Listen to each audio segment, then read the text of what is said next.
over the years, as I've been interviewed or,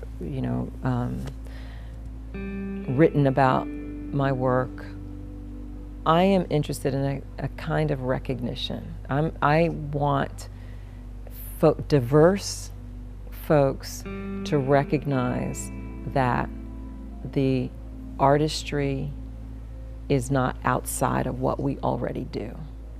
And so to look around the table when you are gathering with your people, or look around the park, or look around the house, or look around your communities and see where all of those activities are really art. It's really creative. The way we speak, the cadence, the decisions we make about our bodies, the angularity, what we decide to do with our hair, what we decide to do with our fingernails. I mean, we are already creative. We are already futurist. We are the thing that we can mine for our own fortification and creativity.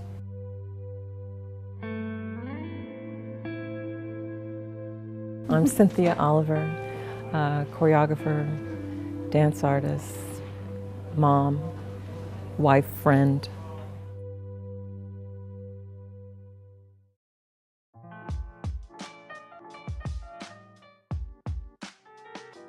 I am the last of 6 children, and my sisters used to go to dance, and I think my parents were tired of having a lot of kids around, and they were like, well, she's the last one, just send her along. And so I went with my sisters and had a great time because, I was 5, 6. Then I continued dancing, mostly as a hobby, mostly as, after school. My parents were professionals and they had a lot of stuff to do, and when school would end, I would stay and do activities, and that was one of the activities. My first memory is of a gentleman from Trinidad, Monty Thompson, who taught Afro-Caribbean dance. And I would dance with him, and I was invited to perform with him. And then my teacher, actually the sponsor of the artist, came and asked if I would want to take ballet. And so I started taking ballet on the weekends. And then she thought I had talent, and I started taking more ballet and more ballet. And then I started performing in everything. And teaching, she invited me to teach the little ones. And so I was really involved in her dance school, and that was called Theater Dance, Inc.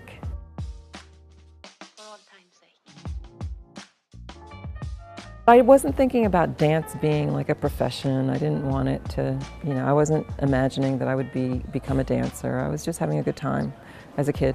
I was a visual artist, and I thought that would be my avenue. And when I got into high school, I started, this is a long way back, but I started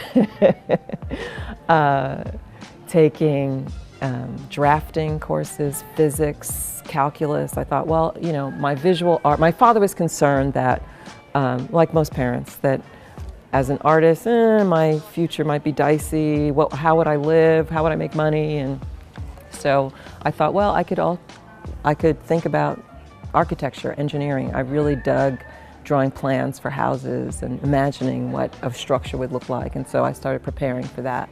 And then the recruiters came to the Virgin Islands, and while I thought I was going to do one thing, folks started asking me what my hobbies were. And then that somehow translated to me getting a full ride at in an arts program at Adelphi University. So I went for dance, and that was like all she wrote. I came out of the dance department with a BFA, auditioned a month later, got a job with a dance company, and was off and touring.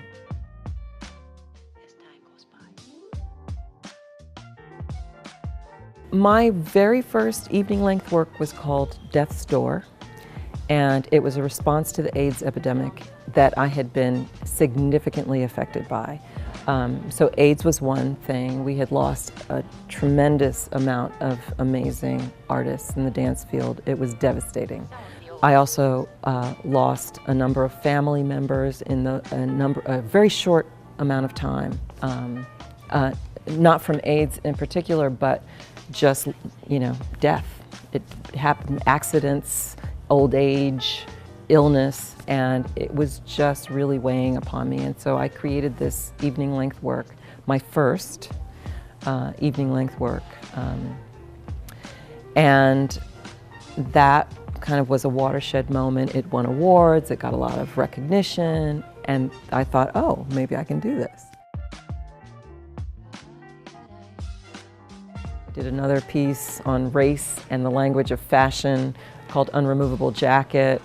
And then I did another one called Shimad, which was critiquing the categorizing of female power as madness. That became a kind of way of working for me, kind of excavating aspects of Black female lives to use as creative fodder, and creating these dance theater works, these evening-length dance theater works.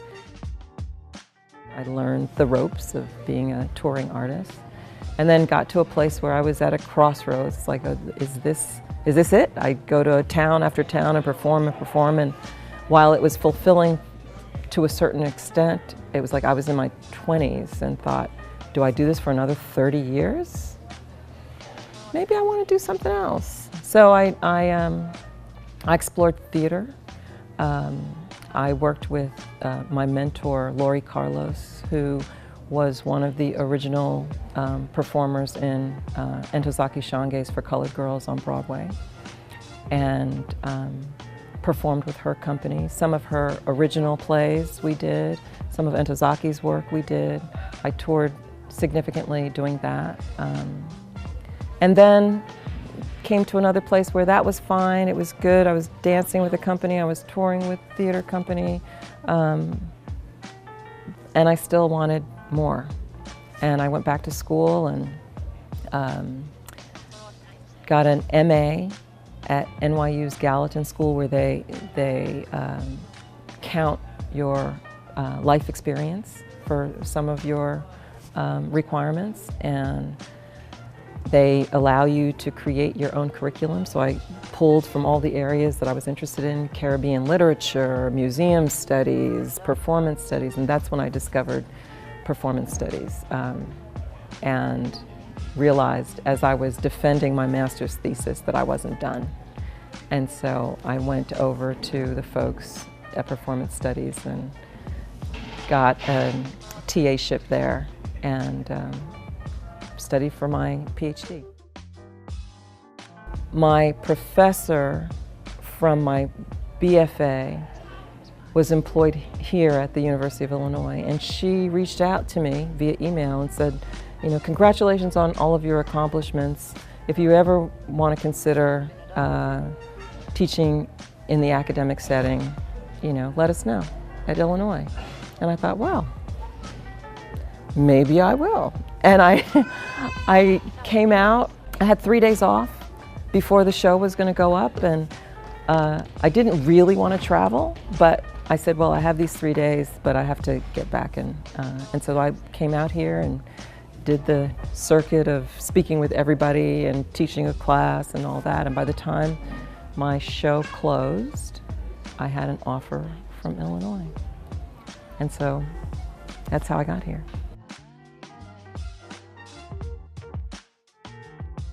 And then I got to a point where I was really impacted by what I was seeing in the country happening around Black masculinity and the assault that seemed daily on Black men, and how it was contrary to my own experience of Black men. My life in the Caribbean and looking at the wide variety of masculinities and the ways in which men operated that was demonstrating a certain kind of freedom and humor and humanity and tenderness and all these things that were reduced to, criminality.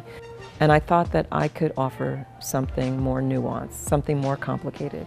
And so I decided to depart from the world of just looking at women's worlds and to work on a piece around masculinity, around men's identities. And I started that project in 2015 in Trinidad. The piece is called Virago Mandem, or Virago Mandem, tomato. And the title came out of my experience in the Caribbean. Virago or Virago is a woman who transgresses gender roles. She doesn't behave according to the codes. She is brash, she's brave, she's loud, she has characteristics that are typically identified with men. And then the second part of the title is the hyphen mandem. And in the Anglophone Caribbean, you don't change a vowel or put an S on the end of a word to indicate plurality. You just say them. But it's D-E-M, dem. So it's mandem to indicate the transgressive woman and the plurality of masculinities. Virago mandem.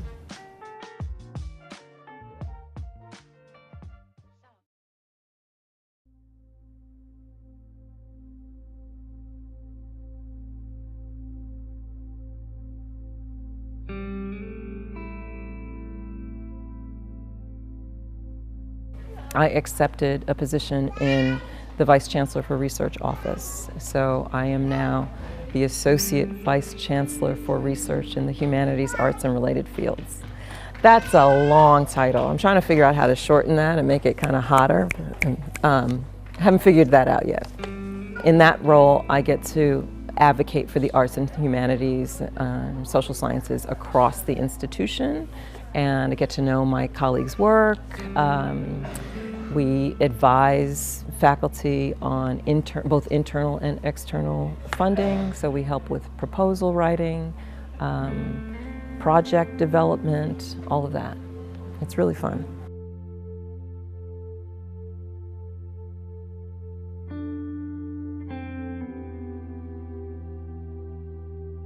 I've been feeling the need to go back to a bit of writing.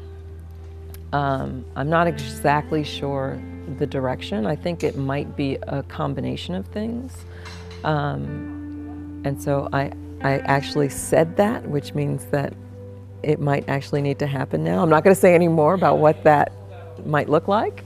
But in terms of dance or dance theater, I am thinking about continuing to move in the Afrofuturist kind of direction.